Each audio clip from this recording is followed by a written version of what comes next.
আসসালামু আলাইকুম। মোর দাদুরা বুয়ারা আপনারা সকলটি কেমন আছেন? মুই আল্লাহর অশেষ রহমতে ভালো আছে।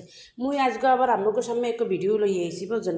মুরগির গোস্ত দিয়া পেঁপে আলুর কাটনি বুঝছেন।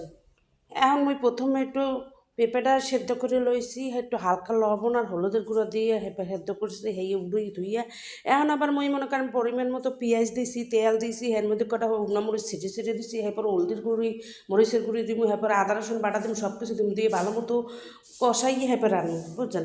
প্রথমে কড়াইতে একটা মুই পেঁয়াজ তেল দিছি, এবার কটা শুকনো মরিচ দিচ্ছি কাটতে, এবার মনে করবেন এটা ভাজা হওয়ার পরে দিস পেঁয়াজ কুচি হালকা ভাজা হওয়ার পরে দিছি আদা রসুন বাটা, এবার কাঁচামরিচ বাটা, পেঁয়াজ বাটা দিয়ে কষানোর পরে আবার দিছি হলুদের গুঁড়া মরিচের গুঁড়া, এরপর দিয়ে ভালো করে এখন মনে করেন কষাইতে থাকুন।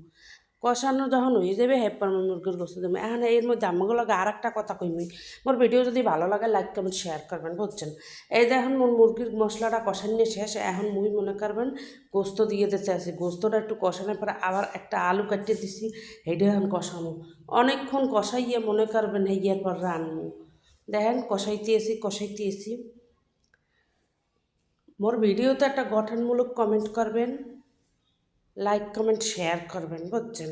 দেখেন আর ডাকনা দিয়ে দিছিলাম, সেই ডাকনা উড়িয়ে আবারও কষাইতে এসি। এখন এই যে পেঁপে ফেটাই রাখছিলাম, সেই মনে করবেন মুই দিয়ে এবার ভালো করে কষাইতে থাকবো। কষাই না হইলে কতগুলো পানি দিম মনে করছেন কি। এই দেখেন ভালো করে কষাইতে এসি,